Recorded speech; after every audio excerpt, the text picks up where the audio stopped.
Ka kunnafoni jɛlen ɲini ka di aw ma k'a to aw sigiyɔrɔ la o ye Mali kunnafoni cɛkɛlaw ka haminako ye. An b'aw ladɔnniya k'a fɔ ko bi ye novembre kalo tile 17 ye san 2025 kunnafoni waati sera a y'aw bisimila.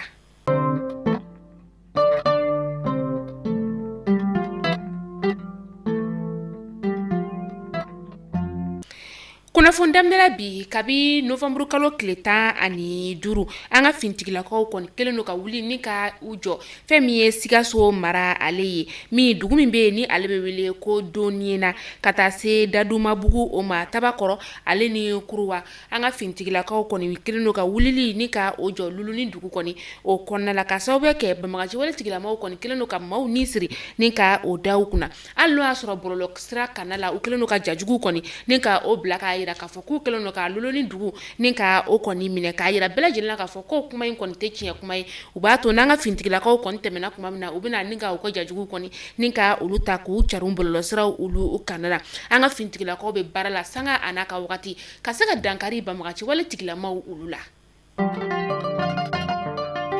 An bɛ to Lulunikaw olu ka dugu o kɔnɔna la halisa bɔlɔlɔsira kunnafoniyaw nasira kɔni fɛla la a yɛrɛ k'a fɔ bɔlɔlɔsira ale kanana k'a fɔ k'an ka fintigilakaw kɔni bɛ ka bogotigini dɔ kɔni ni ka ale ɲini bogotigini min yɛrɛ kɔni ni ale ka baara ɲɛsinen tɛ fosi ma ka se ka fintigilakaw ka lahalaya ni ka o ta k'o di karɔgɛlɛndiinɛ tigilamaw ma ka taa se fintigilakaw lahalaya kɔni olu ma anw ɲɛ bɛ bogotigini min kɔni ja la ni wagati in na bɔlɔlɔsira ale kanana ni a bɛ ka tɛmɛ an ka jasira kɔni ale fɛ ale kɔni ɲininen do an ka fintigilakaw kɔni fɛ ka sababuya kɛ ni muso in kɔni ale ka baara tɛ fosi ye ka se ka an ka fintigilakaw ni ka olu kofɔ Banbaganciwale tigilamaw olu ye u mana taa sira minnu kɔni o fɛ ani fintigi gansanw mana taa yɔrɔ minnu kɔni na u bɛ olu kɔni ka lahalaya ni ka o cari.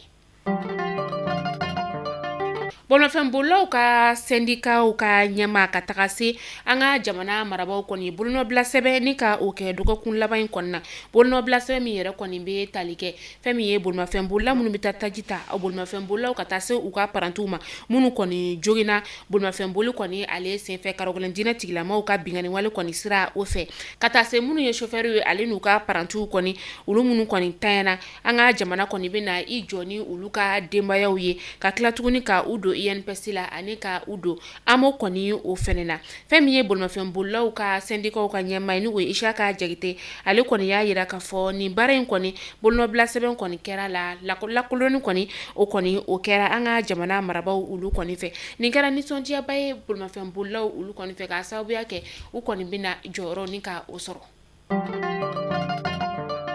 An bɛ taa Bananbakaw olu fɛ yen nɔ Keruwane kalanso ale ni Badunbera kalanso nin dugu kofɔlen ninnu kɔni bɛ Tambakura sigida o la a kalanso olu datugura Mamadu fɛntigi lakodɔnbali dɔw kɔni olu fɛ dɔgɔkun daminɛ in yɛrɛ kɔni o la u kɔni y'a yamaruya k'a fɔ ko lakɔli karamɔgɔw olu ka bɔ kalanso olu kɔnɔna la ka tila ka kalandenw ni ka olu labila a yɛrɛ k'a fɔ maa kɔni ma jogin wa maa fɛnɛ ma bɔnɛ a nin na.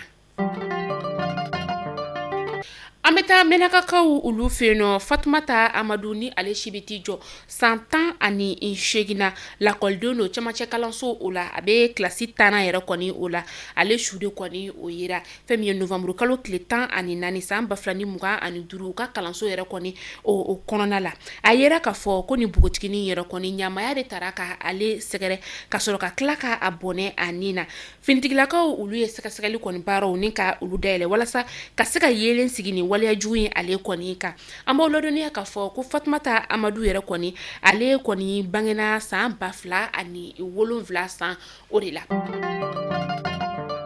N'an bɔra Fatumata Amadu ale ka kunnafoniyaw kɔnɔ an bɛ taa Mariam Sise fɛnɛ ka kunnafoniyaw olu kɔnɔna la Mariam Sise ale kɔni lakodɔnnen tun do bɔlɔlɔsira ale kana la kɛrɛnkɛrɛnnenya sa TikTok kɔni kana o la karɔgɛlɛndiinɛ tigilamaw kɔni ye ale bɔnɛ ani na novembre kalo tile 7 san 2025 kɛnɛba yɛrɛ kɔni kana la bɛɛ lajɛlen kɔni jɔlen ɲɛna a kɛra tɔn ka ale bɛ Tombouctou kɔni o mara la nin waleya jugu in kɔni ale senfɛ a kɛra sababu ye ka maa caman kɔni dusukun ni ka o kɔni kami ka sababuya kɛ nin ye waleya min yɛrɛ kɔni ni ale cɛ ka jugu kosobe fara ɲɔgɔn kan jɛkulu olu kɔni farala ɲɔgɔn kan ni ka tasibila kɛ ni bugutigi in yɛrɛ kɔni ye yana ka taa bila a dayɔrɔ laban kɔni o la an b'aw ladɔniya k'a fɔ k'a si bɛ t'i jɔ san 21 o bɔɲɔngo de la ni bugutigi in yɛrɛ kɔni tanyana ka den kelen ni ka o de to a kɔ den yɛrɛ kɔni si bɛ t'i jɔ san 6 o bɔɲɔngo de la maa caman kɔni tun bɛ yen nɔ u kɔni tun bɛ ni bugutiginin k'ale kɔni tun lakodɔnlen dɔ u fɛ a n'a ka timinadiya n'a ka baara ɲɛdɔn fɛ a ka baara kɔni tun ɲɛsinen bɛ bɔlɔlɔsira kan na o la an ka finitigilakaw olu dɛmɛni kɔni o ma o de kɔni ma kɛ karogɛlɛndinɛ tigilamaw olu fɛ ko ye u ye ni bugutiginin ni ka a bɔnɛ ani na an bɛ dugawu kɛ ala ka baara dali nɔgɔyaw ye ala k'an ka jamana ka kisi ni ɲɔgɔnna wɛrɛ ma banbagaci wale tigilama minnu bɛ ka nin waleya jugu in kɔni ta ni ka maaw ni ka olu sɛgɛrɛ kɛrɛnkɛrɛnna musolakaw an b'a yir'u la k'a fɔ ko nin ye waleya min ni a cɛ ka jugu kosɛbɛ. An bɛ taa kɔkan kibaru la an bɛ taa Côte d'Ivoire kaw ka jamana o kɔnɔna la Côte d'Ivoire jamana ɲɛmaa ni o ye Alassane Dramane Ouattara ye u ka jamana ɲɛmaa kalafili min kɔni ni ale kɛra octobre kalo tile 25 san 2025 n'ale kɛra jamana ɲɛmaa ye kokura Côte d'Ivoire jamana ale kɔnɔna la a bɔra a ka jamana kɔnɔ ni ka i kunda Faransi jamana kɔni o kan n'o kɛra novembre kalo tile 14 san 2025 n'a bɛna taa waati kɔni ka o kɛ Faransi jamana ale kɔnɔna la a kɔni taara ni a ka gouvernement maa caman ye ka taa se a ka olu kɔni fɛnɛ ma Alassane Dramane Ouattara ale kɔni kan ka sigi fanga kɔni kunna kokura décembre kalo natɔ in kɔni na san 2025 an bɛ taa bɛnɛkaw olu fɛ nɔ bɛnɛ kɔni ale ye yɛlɛma kɔni ni ka o don a ka sariya sun o la sariya sun min yɛrɛ kɔni ni a ko kɛra novembre kalo tile 14 tɛmɛnen kɔni o la fɛn min ye 100 maa 90 olu de kɔni jɛra ni sariya sun ale yɛlɛmali ye sariya sun yɛlɛmali min yɛrɛ kɔni bɛ tali kɛ jamana ɲɛma ale bɛ san 7 ni ka o de kɔni kɛ fanga la n'a ye san 7 kɛ segin tɛ k'a ka fanga ka kokura. An bɛ taa Guinée Bissau kaw olu fɛ nɔ u ka jamana ɲɛma ni o ye Umar Sisako Embalo ye ale kan ka segin ka na a ka faba o kɔnɔna la bi tɛnɛndonya in kɔni na min n'a kun talen don munumunu na région kɔnɔnaw olu kɔni na ka sababuya kɛ jamana ɲɛma kalafili kɔni o bolola n'o ka novembre kalo tile 23 ma kɔnɔ san 2025 a yɛrɛ kɔni ye cɛbɔ ye min ni a bɛna i kanbɔ nin y'a siɲɛ 2nan ye.